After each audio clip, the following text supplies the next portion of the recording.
दिनेश कुमार और आप सुन रहे हैं लर्निंग सीरीज। सुनोगे नहीं तो जानोगे कैसे। क्या है जंगल के उपकार, मिट्टी पानी और बयार। मिट्टी पानी और बयार है जीवन के आधार। इन साधारण सी पंक्तियों ने एक ऐसे आंदोलन को जन्म दिया कि सरकार को झुकना पड़ा। यह आंदोलन उस समय शुरू हुआ जब पूरे देश में इमरजेंसी लगी हुई थी। नेताओं और लोगों को जेल में ठूसा जा रहा था। चारों तरफ हाहाकार मचा हुआ था। जब ठेकेदार के लोग मशीनें लेकर पेड़ों को काटने पहुंचे तो महिलाएं पेड़ों से चिपक गई। जब इंदिरा गांधी फिर से सरकार में आई और प्रधानमंत्री बनी तो पेड़ों को काटने पर रोक लगाई गई। साथ ही वनों की रक्षा के लिए कानून भी बनाया गया जो पूरे देश में लागू किया गया। इस आंदोलन ने देश ही नहीं पूरे विश्व में पर्यावरण की रक्षा का संदेश दिया। हम बात कर रहे हैं चिपको आंदोलन की, जिसके प्रणेता सुंदरलाल बहुगुणा थे। आज ही के दिन 9 जनवरी 1927 को उत्तराखंड के टिहरी में सुंदरलाल बहुगुणा का जन्म हुआ था। इस आंदोलन में सबसे पहले महिलाओं ने पहल की थी, जिसका नेतृत्व रेणी गांव की गोरा देवी ने किया था।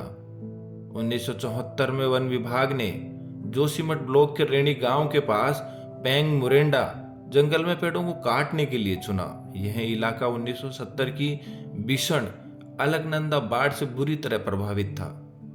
ऋषिकेश के एक ठेकेदार जगनमोहन भल्ला को 4.5 लाख रुपए में 680 हेक्टेयर से जंगल की नीलामी की गई। 26 मार्च 1974 को 27 महिलाओं ने पेड़ों के लिए अपने प्राण दांव पर लगा दिए थे।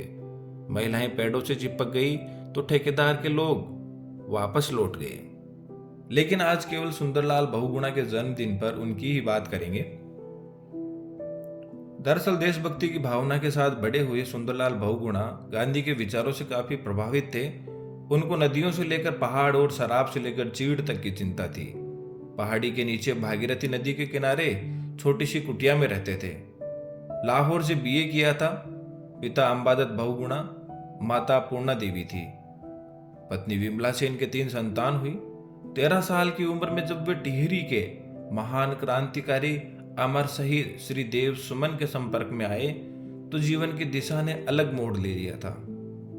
आगे बढ़े इससे पहले थोड़ा जान लेते हैं श्री देव सुमन के बारे में, जिनके संपर्क में आकर बहुगुणा की विचारधारा बदल गई। श्रीदेव सुमन के बलिदान को टिहरी में सुमन दिवस के रूप में मनाया जाता है। इनका जन्म टिहरी गढ़वाल जिले की बमुंडपट्टी के ग्राम जोल में 25 मई 1916 को हुआ था। इनके पिता का नाम श्री हरिराम बडोनी और माताजी का नाम श्रीमती तारा देवी था। इनके पिता इलाके के लोकप्रिय वैद्य थे। सुमन अपने विद्यार्थी जीवन से ही गांधी जी के देशभक्तिपूर्ण विचारों से बहुत प्रभावित थे। इनकी निडरता का एक किस्सा है। जब सुमन साल 1930 में देहरादून गए थे तो सत्याग्रही जत्थों को देखकर वे उनमें शामिल हो गए। ब्रिटिश शासकों के खिलाफ चल रही नारेबाजी को देख पुलिस वहां पहुंच गई। अफरा तफरी के माहौल में सब लोग इधर उधर भाग रहे थे, लेकिन एक बच्चा था जो निडर खड़ा रहा और नारेबाजी करता रहा। पुलिस भी हैरान रह गई। बच्चे को भागने का मौका दिया लेकिन सुमन वहां से भागा नहीं। पुलिस वालों ने पकड़कर जेल में डाल दिया और 15 दिन जेल में ही रहना पड़ा। उन्होंने जवाहरलाल नेहरू को गढ़वाल राज्य की दुर्दशा से परिचित कराया और यहीं उन्होंने गढ़वाल राज्य की एकता का नारा भी बुलंद किया।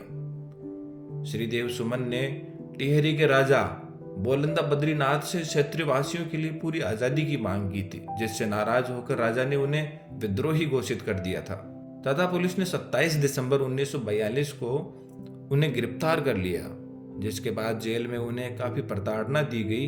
उन्हें इस तरह का खाना दिया जाता था जो खाने लायक नहीं होता था, जिससे तंग आकर उन्होंने अनशन शुरू कर दिया। उन्होंने 209 दिन कैद की कठोर यातना सही और 84 दिन तक लगातार अनशन किया, जिसके बाद 25 जुलाई 1944 को लगभग इस 28 वर्षीय अमर सेनानी नौजवान ने अपनी मातृभूमि, अपने देश और अपने आदर्श की रक्षा के लिए अपने प्राणों की आहुति दे दी थी। खैर, वापस लौटते हैं आज के मुख्य विषय पर। हम बात कर रहे थे सुंदरलाल बहुगुणा की। वे लाहौर में पढ़ाई के बाद अपने गांव टिहरी वापस लौटने के बाद दलितों के उत्थान में जुट गए। साल 1949 में मीराबेन और ठक्कर के संपर्क में आने के बाद इनके इरादों को और मजबूती मिली। टिहरी में ही उन्होंने दलित वर्ग के स्टूडेंट्स के लिए ठक्कर बप्पा हॉस्टल की स्थापना की। ये वो दौर था जब दलितों को मंदिर में घुसने नहीं दिया जाता था। इस बात को लेकर सुंदरलाल बहुगुणा के मन में बहुत पीड़ा थी। आखिर उन्होंने दलितों को मंदिर में प्रवेश दिलाने के लिए आंदोलन छेड़ा और प्रवेश भी दिलाया। 1963 में भारत चीन संघर्ष के बाद भारत सरकार ने सीमा क्षेत्र में मजबूती के प्रयास तेज किए। उत्तराखंड के पहाड़ी क्षेत्र में सड़कों की आवश्यकता थी और सड़क बनाने के लिए पहाड़ी क्षेत्र में पेड़ों को काटे बिना यह संभव नहीं था। चिपको आंदोलन की पहली लड़ाई 1973 की शुरुआत में उत्तराखंड के चमोली जिले में हुई। इलाहाबाद स्थित खिलौने बनाने वाली कंपनी स्पोर्ट्स गुड्स को पेड़ काटने का ठेका दिया गया था। ग्रामीणों ने ठेकेदार के लोगों को 14 एस के पेड़ काटने से रोका। यह कार्य 24 अप्रैल को हुआ और दिसंबर में ग्रामीणों ने गोपेश्वर से लगभग 60 किलोमीटर दूर फाटारामपुर के जंगलों में साइमंड्स के एजेंटों को फिर से पेड़ों को काटने से रोक दिया। 1974 में 25 जुलाई को पेड़ों को बचाने के लिए एक संघर्ष शुरू हुआ जो अक्टूबर में अपने चरम पर पहुंच गया। इसी के चलते उत्तरकाशी के पास व्याली वन क्षेत्र के ग्रामीणों द्वारा पेड़ों को काटे जाने से रोका गया। कुमाऊं में चिपको ने 1974 में नैनीताल में नैना देवी मेले में अपनी शुरुआत की और फिर नैनीताल, रामनगर और कोटद्वार सहित कई स्थानों पर वन नीलामी को अवरुद्ध करने के लिए यह आगे बढ़ा। 1977 में तवाघाट में बड़े भूस्खलन के बाद कुमाऊं में आंदोलन ने गति पकड़ी और छात्रों ने 6 अक्टूबर 1977 को नैनीताल के सैली हॉल में नीलामी को रोक दिया।